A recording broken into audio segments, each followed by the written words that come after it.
Speak Up, written by Miranda Paul, illustrated by Ebony Glenn. There are times we should be quiet. There are days for letting go. But when matters seem important, speak up. Let others know. Like a sign, a smile, a shout. If we can make things better, why not let our words come out? When you're being introduced and they get your name all wrong, speak up, say your name. You are you, and you belong. When someone spreads a rumor, and you're sure it isn't true, speak up, state the facts. Truth can open up our view. When a rule just isn't fair, or has gotten much too old, speak up, work for change. Justice comes when we are bold. When a person wounds another with their words or with their fists, speak up, be an ally. Safety comes when we persist. If you see someone who's lonely or they're having a bad day, speak up, share a moment. Kindness goes a long, long way. When you make a small mistake, even if you didn't know, speak up, say you're sorry. Learn to listen, learn to grow. When you have a special day or you're given something neat, speak up, shout your thanks. Gratitude makes life so sweet. When you're sad or packed with feelings and the world seems dark and gray, speak up, ask for help. Friendship chases clouds away. When trees and creatures suffer from our quick and careless choices, speak up, rally others. Nature needs our mindful voices. Speak up, change directions. Leaders don't always obey. While some people speak up loudly, and your words might whisper quiet, one voice can make a difference, so don't hesitate. Go try it. Author's note. In school, I was mostly a quiet kid. I remember feeling knots in my tummy when I had to talk to grown-ups or answer questions. I'd clear my throat many times to prevent my voice from cracking. Singing and acting helped me overcome my nervousness and become confident in the power of my voice. As a parent, I've encouraged my children to speak up when things really matter. One day, my son bravely told a teacher about a student who brought a weapon to school. Speaking up allowed his classmates to stay safe. Remember, there are many kinds of communication we can use to help ourselves, others, and our world. One person truly can make a difference. Peace, Miranda Paul. Real kids who spoke up.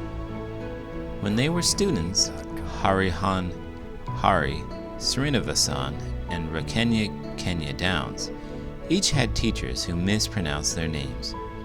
Srinivasan recalls raising his hand and blurting out his name before a substitute teacher had the chance to get it wrong. Downs shortened her first name, but even that led a teacher to make jokes. Both students grew up to become professional journalists who have reported on the importance of pronouncing young people's names correctly. In 2016, they encouraged people of all ages and cultures to share their stories through videos and a hashtag on social media. Hashtag actually my name is. As a young boy, Thurgood Marshall debated many topics with his brother and father at the dinner table nearly every night. In high school, he is said to have memorized the United States Constitution, a historical document that explains the rights Americans should enjoy equally. He then became a lawyer and won an important court case that helped change unfair laws that kept black and white students from attending the same schools. After that case, Ruby Bridges, at age 6, became the first African American child to attend an all-white school in New Orleans, Louisiana. Though people on the sidewalk shouted awful names at her, she didn't miss a day of school during her first year. Speaking up can be as easy as sitting down. Thanks to Acacia Tiny Woodley and Christian Bucks, recess doesn't feel so lonely for some kids anymore. Woodley, who lives in Florida, designed the Friendship Bench and has traveled around the country to speak about the importance of not leaving anyone out. Bucks, who lives Bucks, who lives in Pennsylvania, got the idea for the buddy bench when he saw something similar at a school in Germany. Now you can find these benches at school playgrounds all over the United States. Many young people are given our planet a voice, including Huexetal Martinez, who has been speaking up about harmful environmental practices at international and local U.S. government meetings since age 6, and now performs hip-hop songs and calls them out. At age 12, Param Jaggi had the idea to invent a filter filled with special algae that attaches to a car and eats up carbon dioxide pollution. By age 18, he has started a company to help other kids develop their own eco-friendly inventions. And Cassandra Lynn was only a 5th grader when she rallied her classmates and started a project to recycle cooking grease into fuel that could heat families' homes in the winter. When an extremist group called the Taliban took the control of the Swat Valley in Pakistan, they demanded rules that banned girls and women from watching TV, shopping, or going to school. Malala Yousafzai kept attending school anyway and blogged about her experiences. Then the Taliban shot her. She's okay now.